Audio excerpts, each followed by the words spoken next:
I'm Mike Cosmic for the Cosmic Clash, and we're here with Andrew Cashen, big star rock and roller here in Austin, an artist, musician, plays with Sweet Spirit and a Giant Dog. How are you? Wonderful. Having a good day? Yeah, pretty good. Right. Let's start talking about your solo project. How did your solo project come about, and why do you do the solo stuff? I don't know. I don't watch a lot of TV, and so I just make a lot of songs. I've got my whole phone's filled with just me whistling into a guitar, and I basically try to write a song a day or something like that. So I just had all these extra things that I was given to other people, like I've written for other people. And then I think we were on tour one time. Giant Dog was on tour. And I started playing a Johnny Cash song on acoustic guitar. And I did this like baritone voice. Yeah. And Sabrina was like, you actually sound really good like that. Like you should do that. Like pursue it like by yourself? I don't know if that's what they meant, but I was just like, yeah, I should try to write a bunch of songs like that. And then, I don't know, I sat down and I think I had some time off and I basically pumped out an album like that in a month or two. And yeah, because this is not the first album that you do, because I had the first one. It was totally different from the last one that you had. So when you're writing songs, maybe for Giant Dog and Sweet Spirit, is it more of a collaboration within that one, or do you already have, like you said, that list of songs and you're kind of like, hey, let's throw this in there and see what comes out of it? How's it grow? I think it's changed over time. I mean, for a while it was just a Giant Dog, and then Sweet Spirit came about basically for the same reason. Like I just had a bunch of songs that I was like, well, I'm not going to use them for a Giant Dog. Mm-hmm. Sabrina had started this project, and eventually I was just like, hey, can I use these songs for this project? And it ended up becoming Sweet Spirit. Now, yeah, those two bands are like a collaborative process between me. You've been doing it for a long time. Yeah. Yeah, because I remember seeing you guys one time. Sweet Spirit is like one of the first times I saw you guys was at Music Under the Star. That was a long time ago, probably like 7 years ago or something like that. Yeah, I remember that. That was the first time I saw you guys. Yeah. That was like intense. All right, your bio mentions Sam Cooke as an inspiration. What are artists that you look upon that impact your work? Obviously, you write a lot of songs, and I'm sure you probably listen to a ton of music that kind of stick in your ear, like you said, the Johnny Cash kind of sound. Yeah, your voice. I always just pull from those like crooners, Frank Sinatra, Roy Orbison. Lately, I've been listening to a bunch of like foreign music. Okay, like Fela Kuti, William Onyeabor, a bunch of French stuff. I like in the studio, I like going in there and becoming a character, and usually that character is like a foreign person who's trying to sound American. Mm-hmm. I understand. Like sometimes when you listen to a song, I don't know, it's like this. When you listen to a song, you don't understand the lyrics, but it kind of like sounds foreign. Yeah, or I love it when like there's like some 60s comps of like just foreign bands covering the Stones, and they do it terribly, but it's awesome. Like, yeah, there's one song, I can't remember what it is, but it's Satisfaction. They do it. I think it's a band from Mexico that does it, and they say, I'm not nothing without your love instead of satisfaction. It's pretty nuts. Yeah. All right. The most recent album, let's get to that, The Cosmic Silence. That thing is epic. It's like a story. It opens up total cowboyish, with the whistling and all that. And then it goes into this like epic story where it seems like it's an epic story. Did you write that album with the songs you have to kind of write like a whole story about it, or was it just like songs that you just decided, oh, this is the order they're going to be in?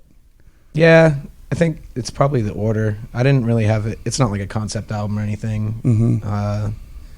I basically spent like a month in Australia in like 2019, and I was staying on the beach, and I just had this like really shitty acoustic guitar, and I just wrote all those songs.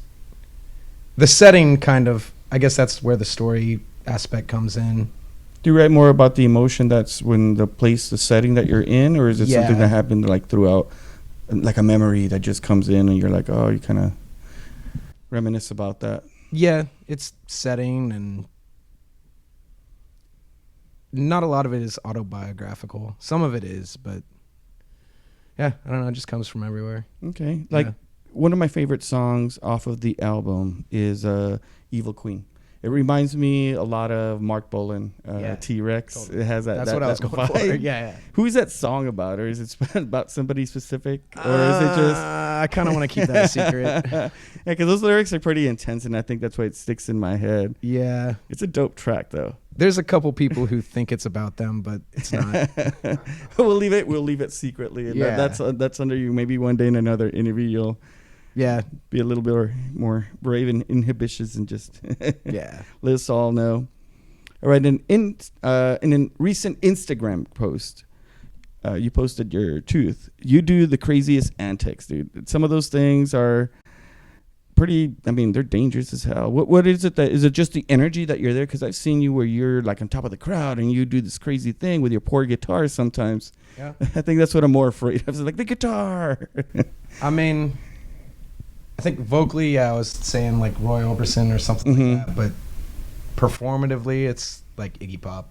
You just seeing, you just feel it. There's that one picture of him, like, he's in the middle of the crowd. He looks like a Greek statue, and he just has peanut butter. Yeah, I remember that. Yeah, that's epic. That still just like sticks in my mind. I'm just like, that's rad.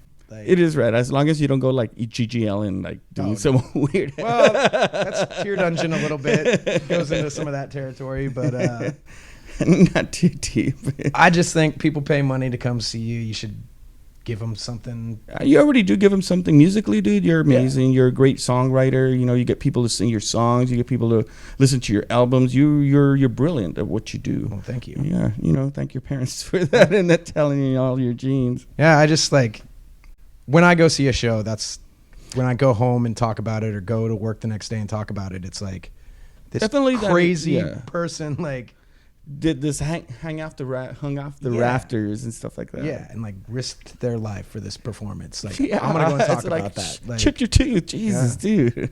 Chip both of them, man. Oh man, nah, but I guess it is something that you enjoy and something that you're passionate about. What you do, you do the rock and roll thing. You are a rock and roller, and that's really cool. I like, I enjoy our conversation. Cool. So playing with Spoon, was that different? Did it kind of change or evolve anything by playing with somebody like that has been touring, for a long time? Yeah, I've been on tour with Spoon a couple times. Giant Dog went in like 2016. Sweet Spirit went 2018. I don't remember, but yeah, we're just friends. We've been friends for a while. We've been writing partners. It just feels natural.